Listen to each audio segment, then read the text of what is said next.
this committee. You're watching live coverage on C-SPAN 3. The Legislative Branch Subcommittee. Congratulations to you, Deb. Secretary Scott Bessent is here with us today to review the Department of the Treasury's fiscal year 2027 budget request. Welcome back, Secretary Bessent. I thank you for being here. The Department's request for fiscal year 2027 proposes an 11.7% or a $1.5 billion reduction from the amount provided in the prior fiscal year. This request appropriately acknowledges that resources are limited, and it makes deliberate trade-offs among competing priorities to advance this administration's pro-growth, pro-competition economic agenda. This budget request also reflects a thoughtful effort to balance responsible stewardship of taxpayer resources while continuing to strengthen America's economic and financial leadership, and I appreciate the effort to strike this delicate balance. This budget request proposes solutions to difficult questions that too often some of our predecessors have preferred to avoid. Rather than responding to constraints by simply requesting additional funding, this proposal reflects a focus on improving efficiency and making targeted decisions about where resources can have the greatest impact. Mr. Secretary, I appreciate your leadership and your ability to make tough decisions that save taxpayers money and shape a leaner, more efficient government without compromising the department's core mission. That's an important goal, and one I think most members share. As the department works with these resource constraints, it will be important for Congress to understand how Treasury is prioritizing its activities, where efficiencies are being realized, and how performance outcomes are being measured. That understanding will help ensure that this subcommittee aligns resources with the areas of greatest need and greatest impact. This budget request also reflects the consequential legislation Congress passed and the President signed into law last year, the Working Families Tax Cuts Act, which was an incredible victory for all hardworking Americans. Recent IRS data shows that tax refunds this year are substantially higher than years prior, putting more money back into the pockets of hardworking Americans. The Working Families Tax Cuts Act also made adjustments to how certain income is treated, including relief on items like tips and overtime, as well as expanded deductions for seniors and working families. These changes require Treasury and the IRS to create new guidance, to update systems, and to ensure that taxpayers can easily comply with these most welcome changes. In that vein, I was pleased to see that this budget request does not focus on maintaining the status quo. Rather, it addresses the department's responsibility to implement these major policy reforms, and it ensures that Treasury has the tools needed to carry them out efficiently. Beyond tax administration, this budget also reflects a broader effort to strengthen America's economic position globally. For far too long, unequal, non-reciprocal trade policies have handicapped American businesses, leading to persistent trade deficits and the erosion of our domestic industrial base. Decades of asymmetric policies have also undermined our nation's capacity to produce critical goods like ships and pharmaceuticals, and it's made us increasingly dependent on competitors like China. This administration is taking great strides in resetting the global trade market by negotiating a multitude of international trade agreements and continuing to push an American-first agenda. Digital assets and their related technologies present new opportunities for economic growth, for capital formation, and for value storage. Properly deployed, these digital technologies will facilitate safe, secure, and instantaneous payments. America must be the global leader in this sector if we want to retain our position as the world's reserve currency. Our nation has demonstrated that it can lead innovation across any industry when it's provided with the regulatory certainty that's necessary to grow and to invest. That's why last year, President Trump signed into law my stablecoin legislation, the Genius Act, which provided regulatory clarity to help the U.S. remain a leader in digital assets and financial innovation. Your department, Mr. Secretary, played a critical role in the success of this legislation, particularly Luke Pettit and Tyler Williams on the development, joined by Jonathan Greenstein on the implementation. President Trump understands the crucial role that this industry will play in our nation's economic development and international leadership. The President has asked Congress to provide clarity through technology-neutral regulations and transparent government decision-making to foster a robust and vibrant digital economy.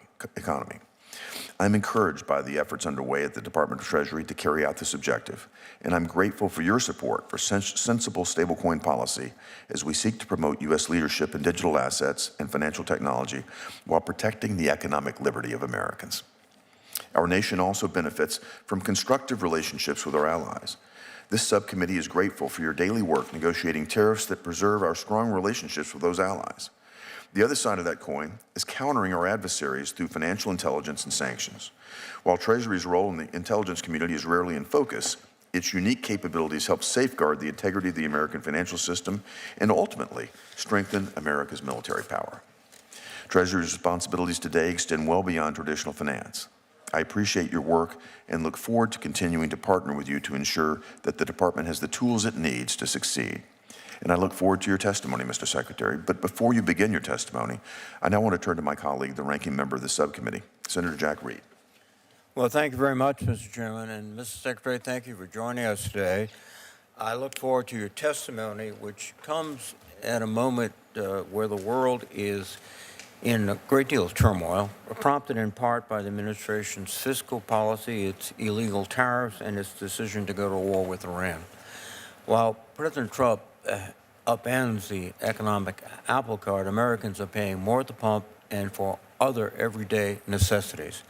At the start of the Iran war, gas prices averaged about $2.98 per gallon. Now Americans are forced to shell out over $4 a gallon at the pump. Inflation hit a nearly two-month high in March, while grocery and housing costs remain too high. The cost of living is simply not sustainable for the American people. Mr. Secretary, it seems that President Trump has abandoned the interest of regular Americans, and your fiscal year 2027 budget request continues this worrying trend. The fiscal year 2027 budget request for the Treasury Department totals $11.5 billion, a $1.5 billion or roughly 12% decrease from the enacted level. While the request provides increases to several Treasury offices, it cuts funding for the Inspector General, grants for community development, and enforcement of our tax laws. The proposal slashes IRS funding by $1.4 billion. This is on top of the $1.1 billion cut sustained in fiscal year 2026 last year. The IRS has pushed out more than 28,000 employees since the start of the Trump administration, and this proposal would shrink the workforce by another 4,000. This is simply irresponsible. You come from the business world, and no successful company would underinvest in its revenue collection mechanism. The IRS itself acknowledges that every dollar the agency invests in enforcement brings $11 back from tax cheats. So your own agency admits that cutting IRS staff and funding, particularly its enforcement budget, costs American taxpayers and helps tax dodgers. Indeed, cutting IRS funding is a proven windfall for the rich and puts our country on a dangerous fiscal path. Yet the IRS's budget request proposed is to cut enforcement exams on high-income individuals by 50% in fiscal year 2026 compared to fiscal year 2023.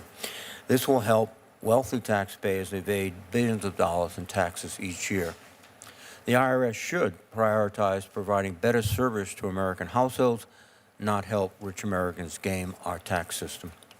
Secretary Bessent, suffice it to say, the administration's policies, including the IRS budget request, are clearly putting our economy and the economic security of average Americans at risk. I look forward to your testimony and your candid answers to our questions. Once again, I thank you, Mr. Secretary, for joining us today. Thank you. Now I'd like to recognize Treasury Secretary Scott Bessent. Before becoming our 79th Secretary of the Treasury, Secretary Bessent had a successful career as a fund manager of one of the world's largest global macro investment funds before creating his own investment firm. Secretary Bessent believes America is unstoppable because its economy is unstoppable, an economy built on the deepest and most liquid markets in the world. Secretary Bessent, if you could please keep your remarks to 5 minutes. It'll allow more time for questions. Your full written statement will be included in the record. Secretary Bessent. Good. Chairman Hagerty, Ranking Member Reed, and members of the subcommittee. I'm grateful to join you today. Treasury is committed to working with Congress to protect our nation's financial system, spur job growth, and strengthen the economy. The fiscal year 2027 President's budget request for Treasury demonstrates our commitment to boosting growth, promoting efficiency within our agency, and targeting illicit actors that threaten our national security. Treasury's budget request represents a 12% decrease from the enacted level while still building on the success of fiscal year 2026 to continue strengthening the U.S. financial system. Along with managing our own discretionary budget, Treasury is charged with managing core financial functions and payment operations for the U.S. government. I take that commitment very seriously, not only ensuring that every dollar in our budget is thoughtfully executed, but also that every dollar collected, deposited, or dispersed through Treasury is secure and timely. I would like to begin by highlighting the Treasury Department's effort to ensure accountability and deliver results for the American people. There's no better example of delivering meaningful change for everyday Americans than President Trump's working families tax cuts, of which over 60 million returns, 60 million, claimed at least one of President Trump's signature new tax cuts this filing season by enacting no tax on tips, no tax on overtime, and new tax cuts for seniors and Social Security. We are delivering tax relief to working families.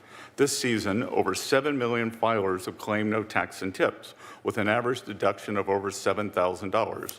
Over 28 million filers have claimed no tax on overtime, with an average deduction of over $3,100, and over 34 million seniors have claimed the enhanced deduction for seniors, with an average deduction of over $7,500.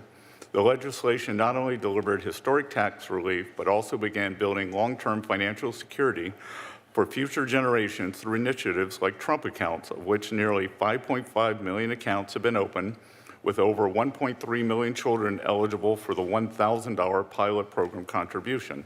Trump accounts demonstrate this administration's pledge to invest in the workforce of tomorrow, giving them an ownership stake in the success of the nation.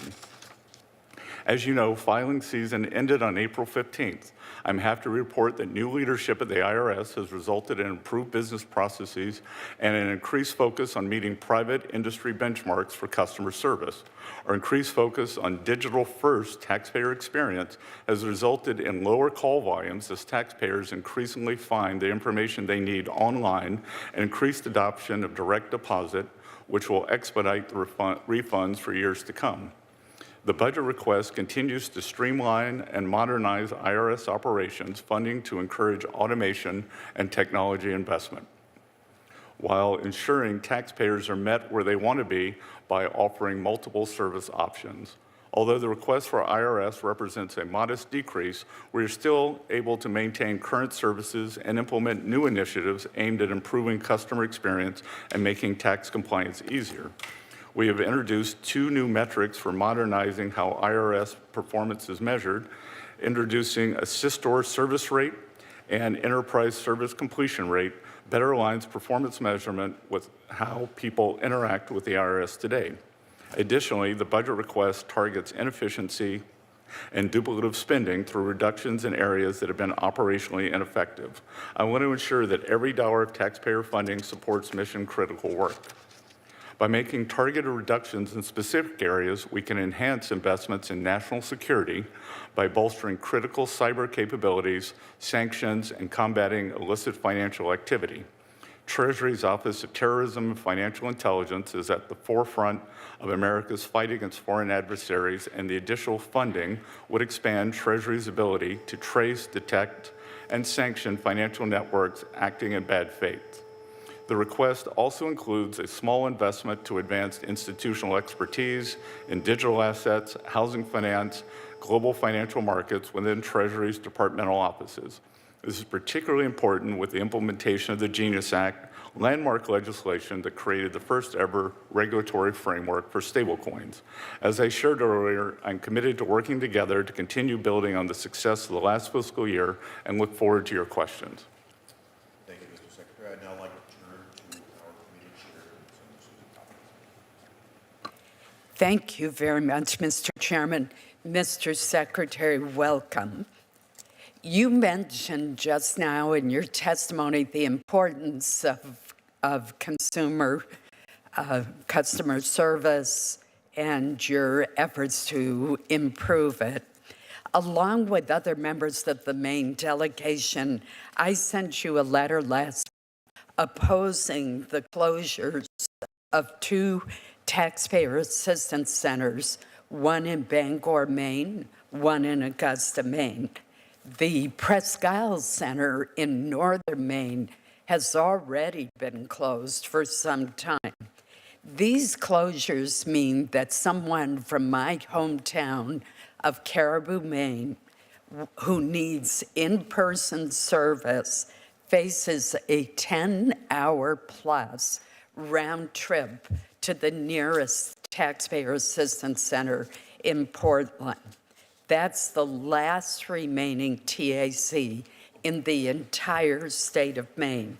That's just not reasonable, particularly when you consider that Maine has the oldest population by median age in the country. We have areas of the state where internet service is simply not available, and we have older adults who, even if it is available, may not have access to computers or to the skills that they need to use that method of getting help.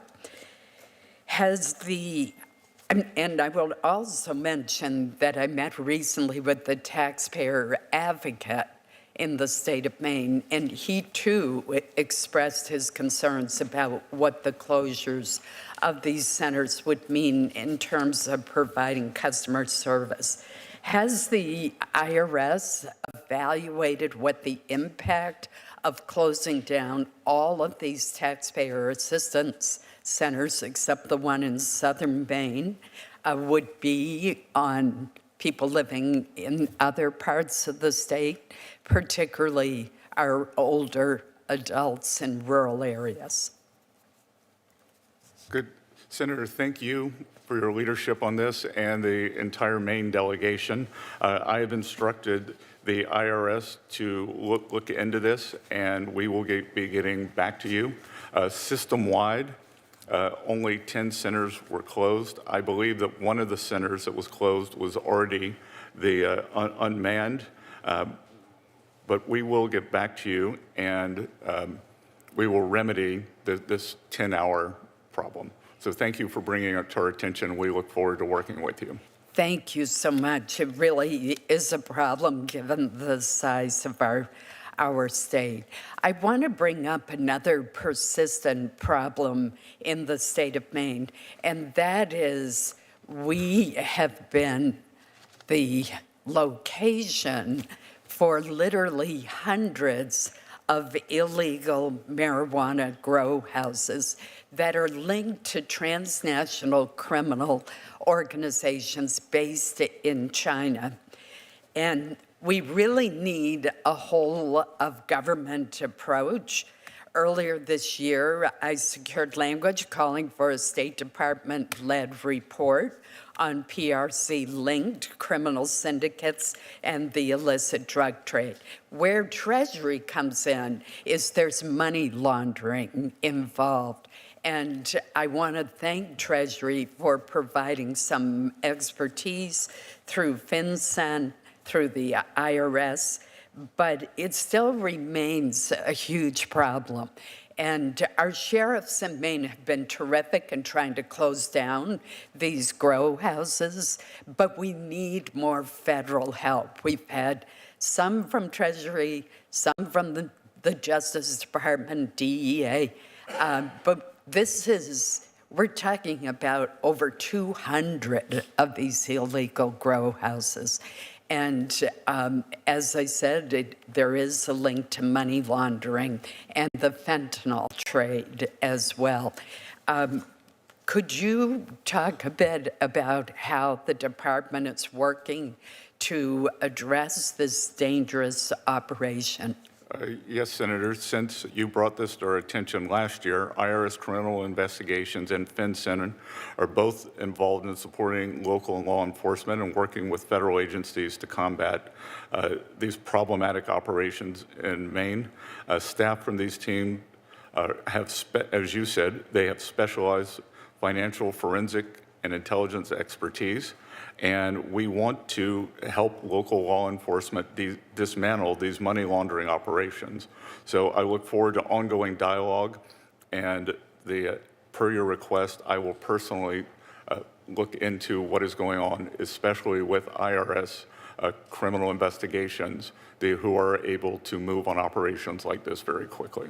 Thank you very much, Mr. Secretary. Thank you, Mr. Chairman. Thank you, Chairman. Thank you, Mr. Secretary. That was very encouraging to see your personal engagement on this critical issue, not just for Maine, but for the entire nation. Senator Reid. Mr. Chairman, do you want to go first? I'll let you Okay. go, and I'll come after you. Thank you, Mr. Secretary. As I mentioned in my opening statement, your budget once again cuts IRS enforcement activities. Your own congressional justification states that every dollar spent on enforcement provides an $11 return for the American taxpayer. So that given that your own request shows this extraordinary return on investment, why does the budget cut enforcement by nearly $900 million? Sir, that the data does not support that because we cut the budget and enforcement recoveries were up 12% last year. Well, if you increase the budget, you would presumably have even more. I mean, the obvious point, which I stress in my testimony, is that you're basically scheduling fewer and fewer enforcement actions, particularly against those who are very well endowed and may have either directly or indirectly made mistakes on their tax form. So it seems to me obviously that more effort would produce more resources. Well, I think that may be the one school of thought, but we haven't seen that in educational outcomes. We haven't seen that in healthcare outcomes, that more money equals better outcomes. And at the IRS thus far, we believe in outcomes. We recovered that in enforcement, the top 5 enforcements recovered $2 billion. And as I said, the enforcements last year, they are up to almost 41 billion. So I think that in during the Biden years in the IRA, that there was the scoring gimmick that was used and brought in a lot of enforcement officers. And again, the facts on the ground, to get to be a senior enforcement officer takes 10 or 12 years, and to bring in the new officers, at 1 year, 2 years, have almost no expertise and don't result in better outcomes. What we have found is meeting the taxpayers where they are, and using technology, we have pushed back their tax returns and say, we believe there is an error here and you will be audited. Why don't you fix it in advance? Well, Mr. Secretary, I think it's not efficiency or even more revenue you're seeking. You're seeking, I think, to disable the ability for the federal government to reach all who are not being completely honest with their tax returns, particularly those that have the most to pay, the wealthiest in the country. As I mentioned also in my testimony, or my statement, I should say, sir, the gas prices are up more than 30%, and they're above $4 a gallon. And the Nonpartisan Tax Foundation estimates that President Trump's tariffs were essentially a $1,000 tax on American households, and that's a nonpartisan organization. So you have a situation in which also health care is hugely expensive for people. About 17 million Americans are seeing increases because of the big, beautiful bill. Consumer sentiment is at record low. You recently claimed that in their heart of hearts, consumers feel good, but that's not supported by polling that is constant and accurate. And the idea that consumer spending is up doesn't recognize, I think, that the top 10% of the richest families account for 50% of consumer spending. So how does all of this help families solve the key price of affordability in the United States today? Senator, I agree. After the Biden years and the 21.5% CPI level increase, the Americans were reeling. I can tell you that it is my belief that when we talk about gasoline, that the crude market is currently in what is known in the energy business as very steep backwardation, which means that the future prices are much lower than we are at present. I think the conflict will end. I think gasoline prices will come back to where they were or perhaps lower. As they did, President Trump has shown that he is good at getting energy prices down, and that our energy dominance agenda has the lowered prices. How fast will the prices of gasoline come down? Again, that is path dependent on when the war and the conflict end. Well, from a perspective of the Armed Services Committee, it's not likely to end soon. Thank you. Mr. Secretary, again, welcome. I'd like to stay on the topic that the ranking member raised with respect to technology deployment. Your extensive business career, I'm sure you've made a number of investments over your career. And when you've made technology investments, you expect to pay back, don't you?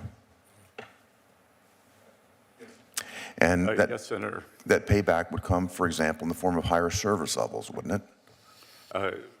That would be one of the appropriate metrics. Greater productivity, perhaps? Greater productivity, higher customer satisfaction. And lower cost to execute. Yes.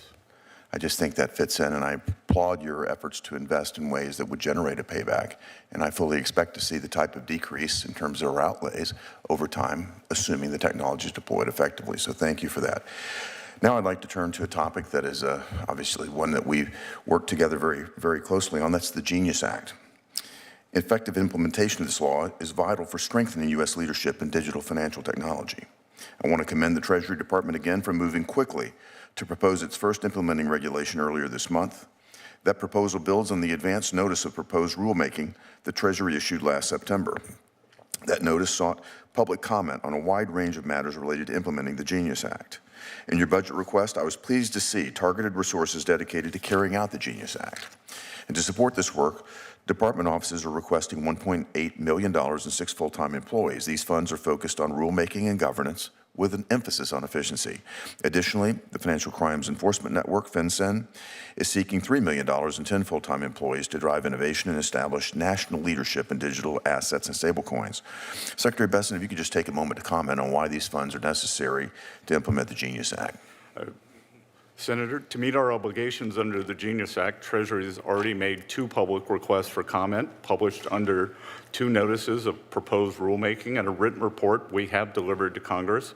And to continue to work effectively internally and with our regulatory partners and other agencies, we have requested this additional funding. Makes total sense.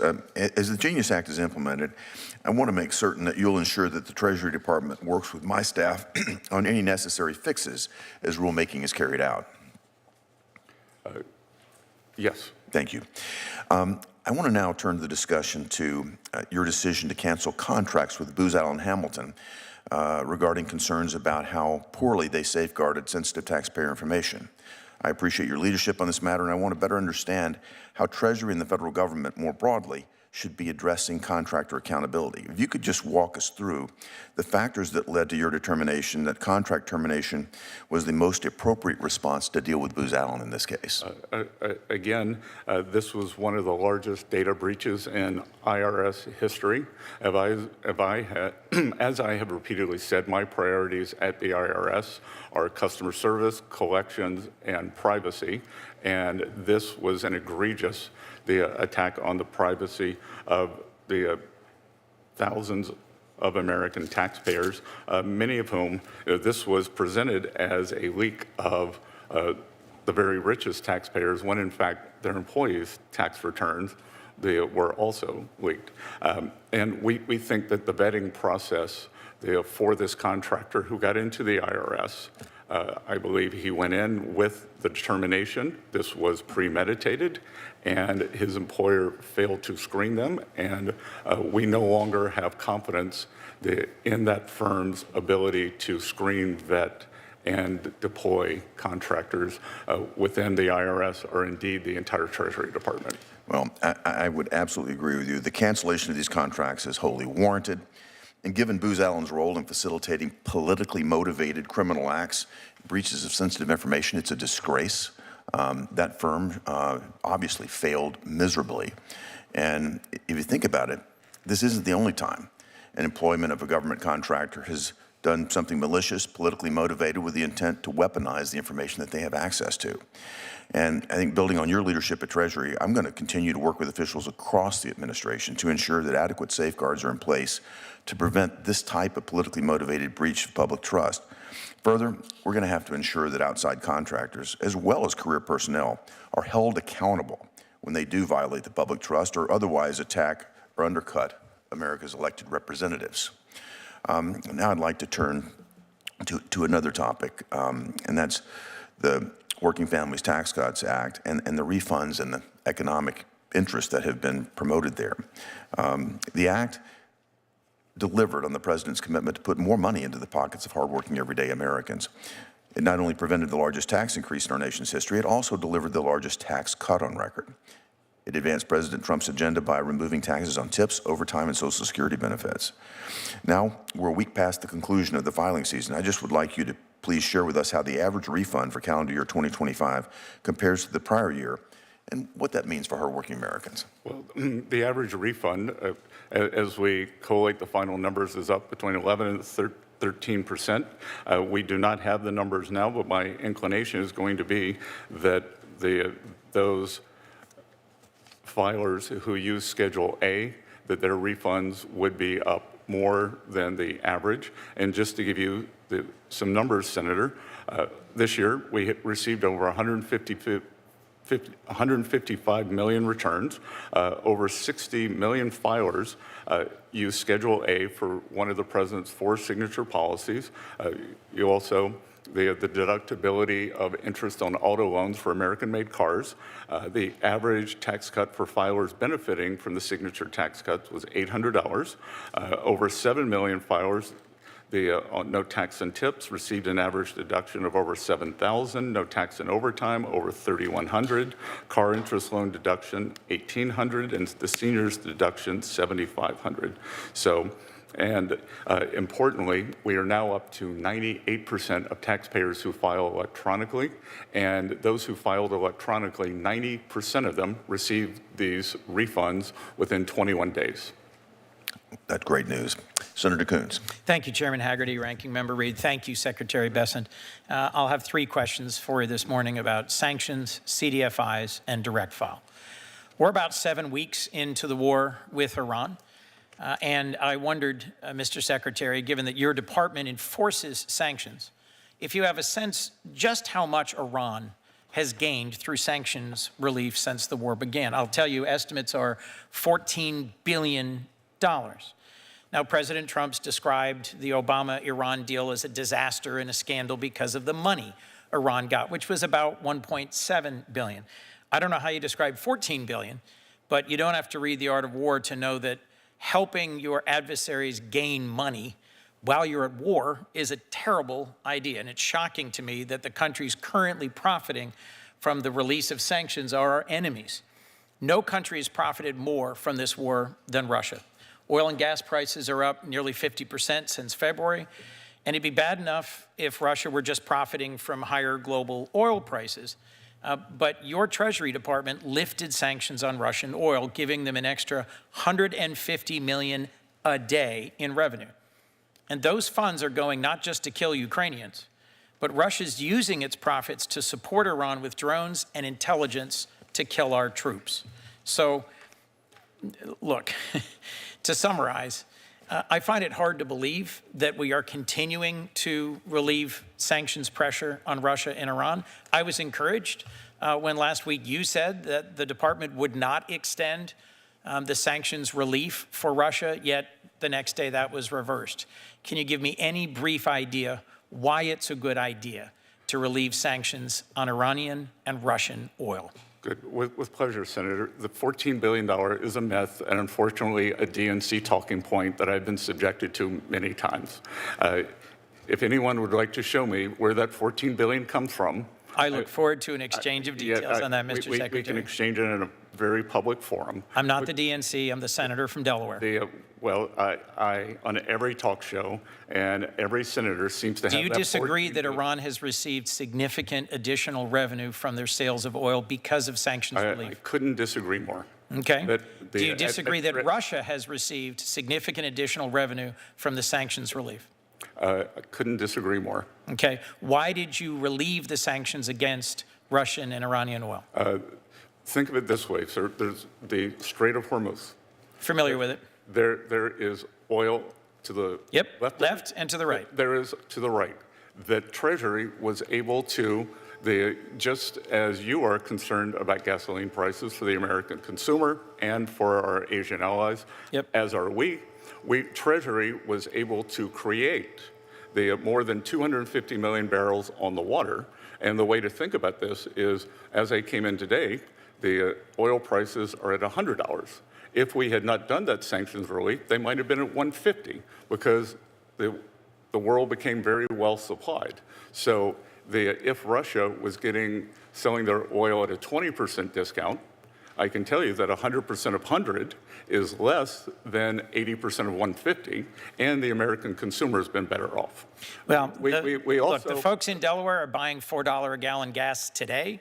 I don't see that we've seen a significant reduction in the price at the pump or the price on the world markets, but I have two more questions I want to get to, and I look forward to disputing with you the details. Okay. I believe that Russia and Iran have benefited from the release of sanctions, and when you said we're not going to extend sanctions relief and then we're reversed, I was deeply disheartened because we shouldn't be funding Putin's war machine. I would like to tell you that was as a result. Last week was Bank Week, World Bank, and IMF Week, and on Wednesday, it was my belief we would not do it.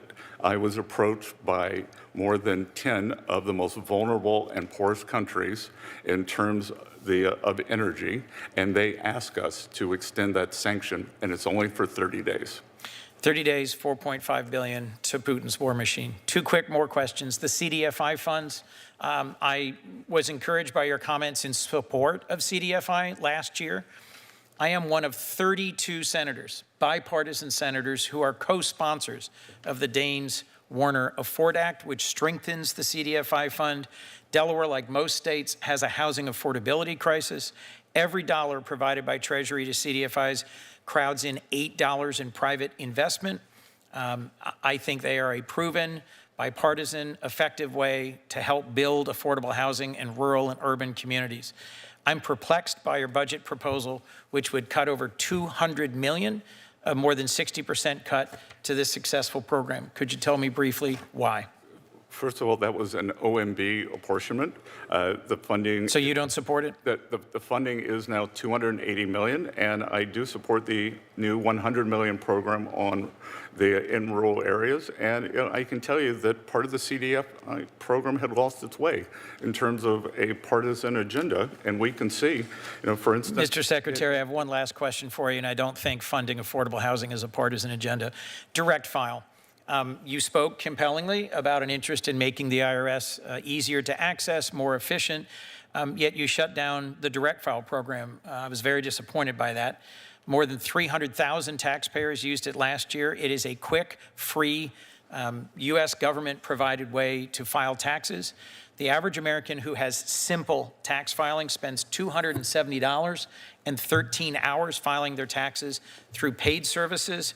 Direct file saved the average participant $160. 90% rated it favorably. And the alternatives are run by for-profit tax prep companies designed to steer filers towards paid alternatives.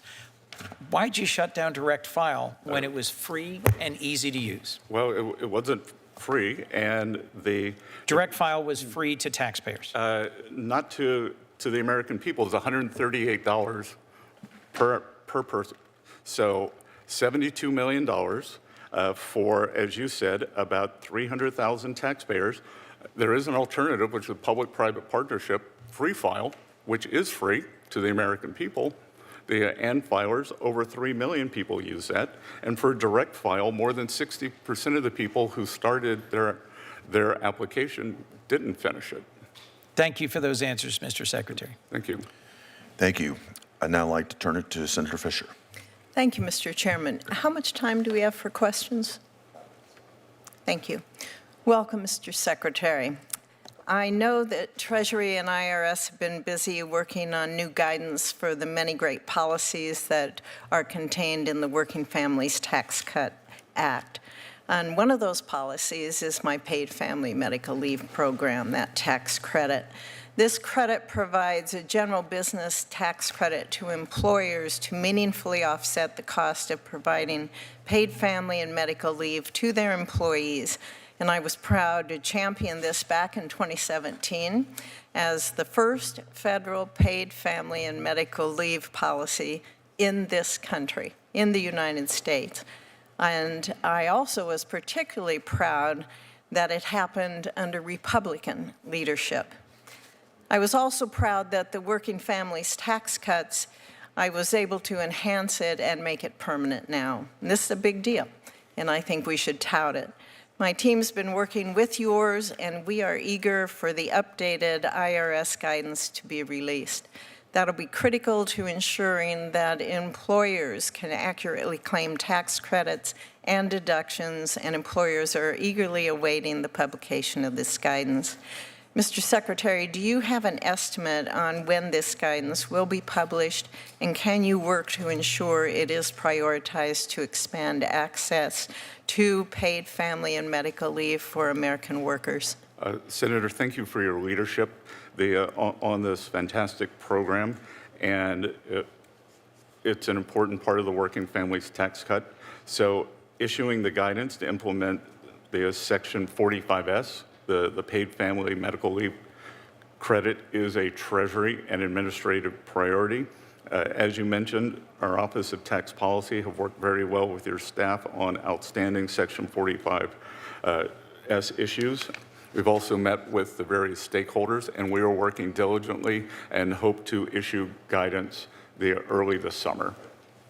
Thank you. I know our teams have been in touch with each other, and I'd like to have a meeting, if we could, as soon as possible on that. Do you think our teams can work to get something set up on that? With pleasure. Thank you, sir.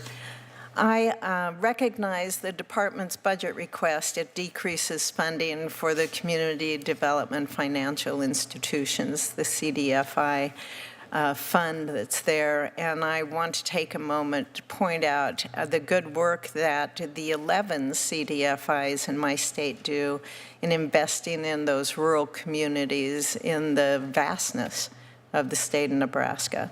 The institutions, they take on the risk to serve those who are otherwise often overlooked or cannot be served by bigger financial institutions. They're sustaining daycares in small communities of just over 300 people. They're keeping retail stores in rural downtowns, initiating new businesses on the Winnebago and the Omaha reservations in northeast Nebraska, and they're supporting efforts to increase that rural housing developments, which is so needed. Last year, Treasury certified CDFI's programs were statutory, and earlier this month announced plans for new program rules to ensure compliance with federal law. Can you talk about your plan for CDFI moving forward? Sure. So again, we want to make sure that it is doing what it is designed and not loaded with a partisan wish list. We also want to make sure that the CDFI program is free of waste, fraud, and abuse. There's a CDFI tricolor, which has been a very, turned out it was fraud auto lending to minority communities, so we want to avoid that. And I think what will be very engaging for the people in Nebraska will be the new $100 million that has been allocated for rural areas. I appreciate your focus on that, because many times these rural communities are left out. And so I appreciate that focus and your acknowledgement of that, sir. Thank you. Senator, I'm from a rural community, so I appreciate I know it. that.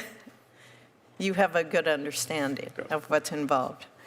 As you know, my colleagues on the other side of the aisle, they provided IRS with $80 billion in a one-time funding as part of the Inflation Reduction Act.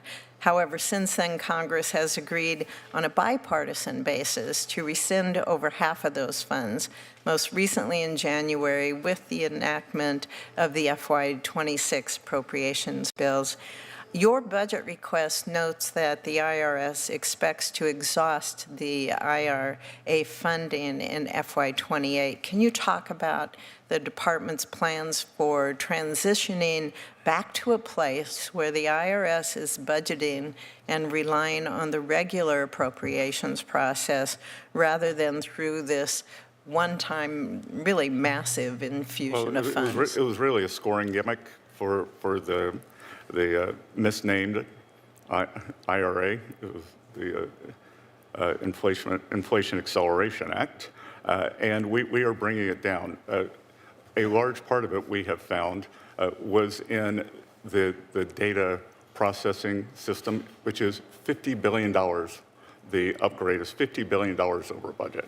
So using common sense, lowering the number of outside contractors, and refocusing the efforts, we now have the data processing under control. About $2 billion of the reduction is in that area. So we think it is going to be more efficient. We are meeting the taxpayers where they are, and the online inquiries, they are up 60% this year. Thank you for your work on that. Thank you, Mr. Chairman. Senator Van Hollen. Thank you, Mr. Chairman. Mr. Secretary, I wanted to ask you a little bit about your recent conversations with folks in the government of the UAE. As I'm sure you probably know, President Trump and his family have done a very brisk business with the UAE over the last few years. There was the $500 million that Sheikh Tahnoon, the UAE's national security advisor and brother of the president, invested in World Liberty Financial, which is the Trump family crypto venture, right before the president's inauguration. There was the $2 billion in World Liberty's stablecoin that Sheikh Tahnoon used to invest in Binance, a deal that effectively handed World Liberty $2 billion in cash at the same time that the United States government relaxed our export controls on high-end AI and chips to UAE companies. And now, I understand that the UAE is looking for a swap line. The war in Iran has already cost us dearly. In my view, it's been a huge mistake, made us less safe and a lot worse off. In addition to lives lost, we're talking about over $1 billion a day in taxpayer money. We're talking about higher gas prices, higher prices overall. And now we understand that the UAE is asking you to provide them a swap line through the Exchange Stabilization Fund. Mr. Secretary, can you talk about this request and whether or not you expect to support it? Senator, I would dispute much of what you earlier said and any linkages to this swap line. Many of our Gulf allies have requested swap lines. You would have just read about the UAE, and swap lines, whether it's from the Federal Reserve or the Treasury, are to maintain order in the dollar funding markets and to prevent the sale of the U.S. assets in a disorderly way. So the swap line would both benefit the UAE and the U.S. And as I said, numerous other countries, including some of our Asian allies, have also requested them.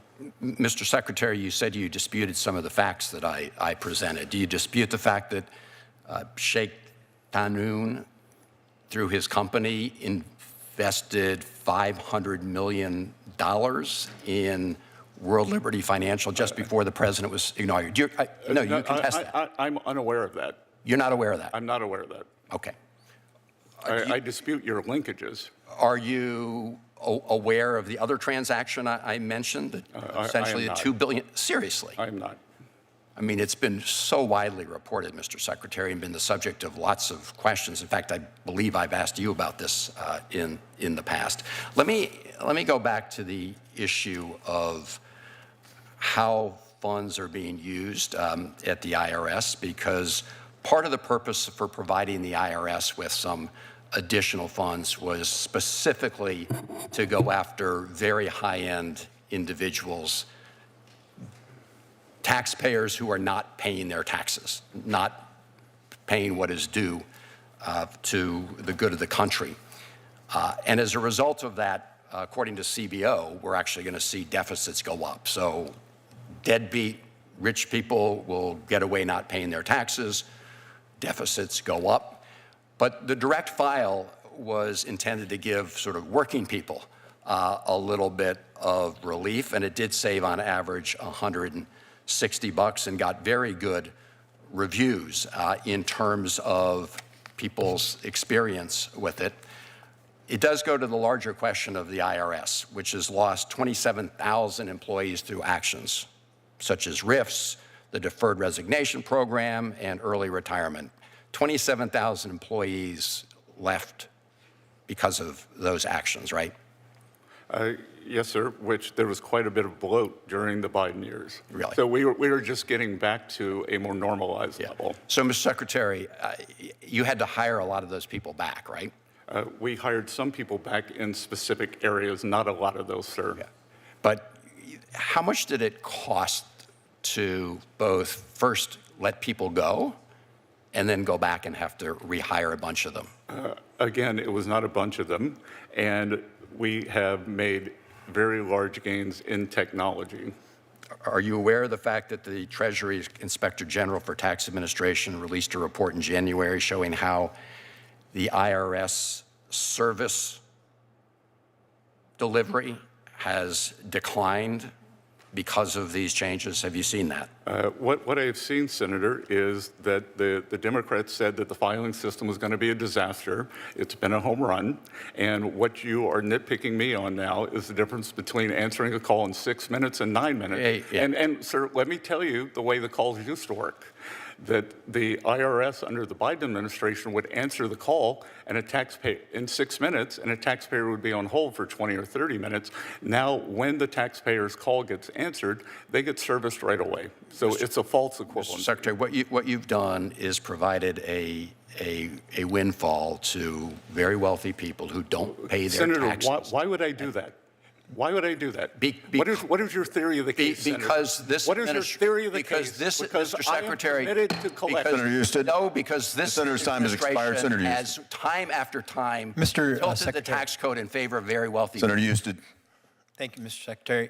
I am a big proponent of using technology to make our lives more efficient, improve customer service, get better outcomes, more compliance, all of those things. And certainly the IRS is a place that can happen. I can tell you when I was Secretary of State of Ohio, we did business filings and ran elections. And we took a paper process and turned it into a digital process and improved customer service. Forming a new business in Ohio used to take 4 days now, and then it took 4 hours. Over the course of 6 years with attrition and early retirements, we cut the size of the staff in half, reduced fees by 21%, and no longer needed any tax dollars to finance our agency. So I know firsthand how you can use technology to reduce headcount and improve outcomes. And government needs to do more of this. So thank you for your willingness to lead and put technology in place to do this. I know that in looking at your budget request at the IRS, that it is reduced, but you have seen the evidence is, as you said in your testimony, that revenue is up 12%, even though the amount of expenditure was down. Okay, so I know from my experience and from your experience, we're seeing how technology can improve outcomes and improve customer service, compliance, and friendliness to the consumer. Can you give us a little more insight on how analytics and AI and new emerging technologies can do this at the IRS across, and maybe even suggest other areas in the government that we could do more work like this? We only have 5 minutes in terms of the other areas of the government. And Senator, I want to congratulate you because much of what you did in Iowa, I think Iowa is kind of a sleeper state. Ohio. It's Ohio, but we're just one of those Midwestern Ohio, in Ohio, but the Ohio too is a sleeper state in terms of the manufacturing that is growing there. And what we are doing at the IRS is turning it into a digital-first agency. 98% of the returns will be filed online now, up from 97, and the efficiency there is vast. Paper processing costs have gone from 45 million to 20 million, and we're phasing in more electronic payments for faster, more secure electronic payments. As I told the senator from Maryland, the other thing that we are doing is that we actually, using electronic filing, can go back to a taxpayer and say that you will likely be audited if you submit this tax return. Would you like to redo it in advance? And it comes back in a much more satisfactory status and prevents an audit, increases revenues. And as you brought up, the enforcement actions are up 12% this year, over $40 billion. And the top 5 enforcements resulted in more than $2 billion. Nobody wants somebody to cheat on taxes. Everybody wants to have a better experience with the IRS. These technologies seemingly are accomplishing that. Do you think that at just the beginning of this, how much more efficiency can we get? Sir, I think that $50 billion has gone down the drain in terms of overspending in technology. At the IRS, the upgrade program has been going on since the 90s. I think we finally have a handle on it. And I think that between new technologies, between the upgrades and getting the 12, I believe there are 12 IRS systems that were not able to talk to each other, will result in better collections, better privacy, because this is how things leak out, is old data systems, and a much better taxpayer experience. Okay. And then finally, thank you for that. We have a $1,700, 100% tax credits of donations up to $1,700 under the Working Family Tax Cut for vouchers, school scholarships to scholarship granting organizations. Can you tell me how many people do we expect to use this, and how are the scholarship granting organizations chosen? They are they apply and are certified by the IRS. We do not have the total data on that yet, but I will get back to your office on that. But I think this is a very important new program. Yeah, it would be important. I really want to understand how the scholarship granting organizations are chosen, what the rules are around that. I want to understand that. So thank you, and thank you for your service. And we've worked with many states, like yours, to coordinate the state effort with the federal effort. Senator Bozeman. Thank you, Mr. Chairman, and thank you, Senator Reed, for having this very important hearing. We appreciate you being here. We also appreciate your responsiveness when we have a problem, you and especially your staff that do a great job. I want to thank you all for your leadership on digital asset policy, and I agree with your recent op-ed that we need to pass legislation. On the Senate Agriculture Committee, I'm pleased with the bill that we reported out of committee and look forward to working with my colleagues in banking.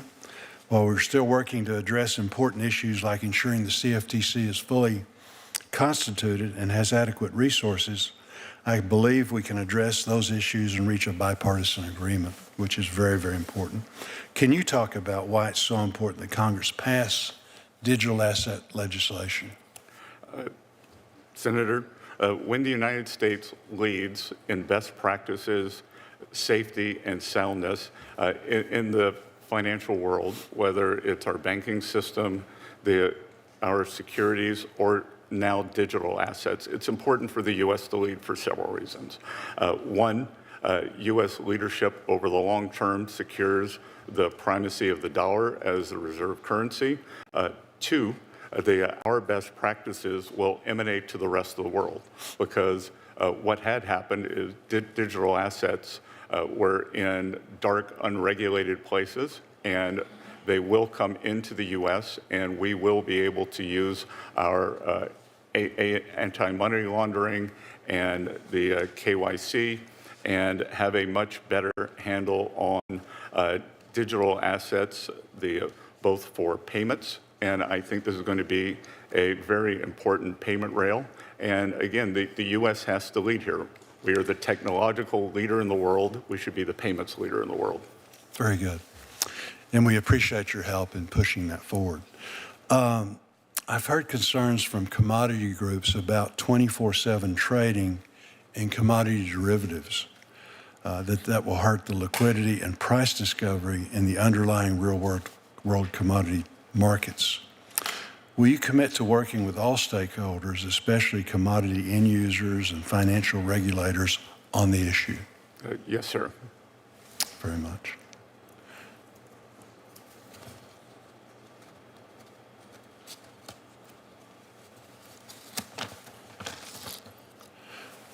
I also want to talk about designation of clearinghouses as systemically important financial market utilities, SIFMUs.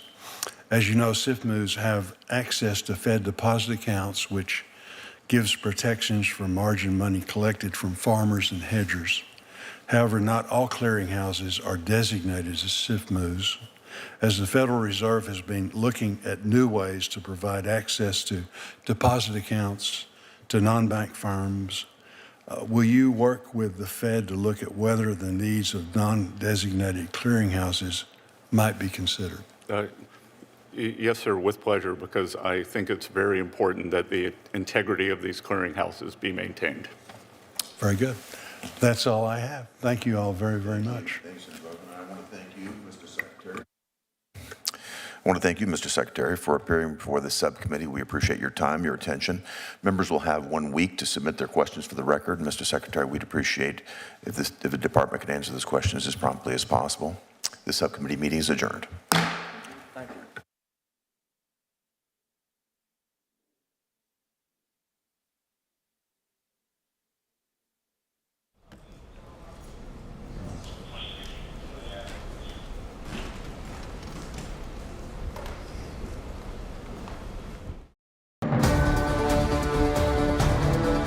You're watching C-SPAN 3, Democracy Unfiltered.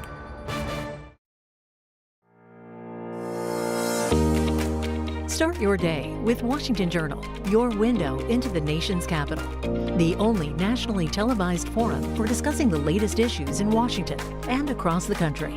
It gives the people an opportunity to speak for themselves on the issues that they actually care about. This is a great forum, and you get to talk to real Americans, and look forward to the callers. I've always enjoyed doing the program. And I'd be remiss, this is my first time ever on C-SPAN, if I didn't say that I think, and all your callers, our country would be a better place if every American just watched 1 hour a week. They could pick 1, 2, or 3. Join us for a live 3-hour conversation with a variety of congressional members and Washington influencers. You can watch Washington Journal live every morning at 7 a.m. Eastern on C-SPAN, C-SPAN Now, or online at cspan.org.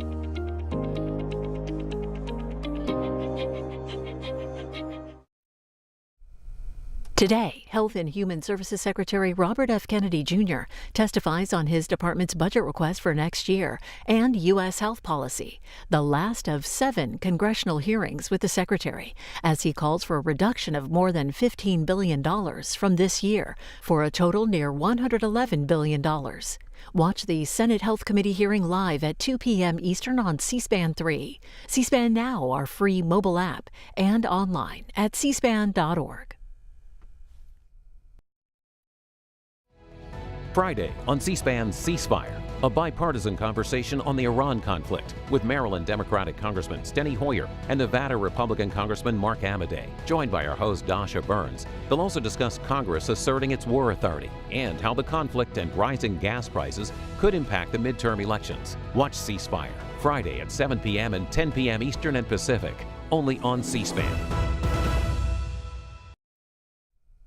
Coming up, Congresswoman Young Kim, a member of the House Financial Services Committee. She talks about financial literacy and engaging young Americans with available investment tools. She spoke at an event hosted by Axios in Washington, D.C.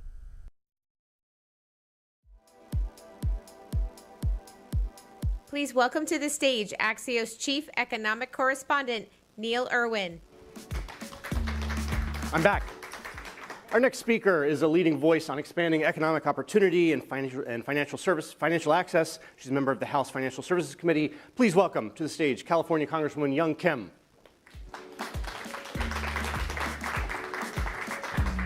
Neil, thanks for having me. Thank you. Thank you. Congresswoman Kim, you're a member of the Financial Services Committee, as I said, co-chair the Financial Literacy and Wealth Creation Caucus. Great to have you here to talk about this intersection of financial literacy and policy. Let's start at the high level and then kind of zoom into some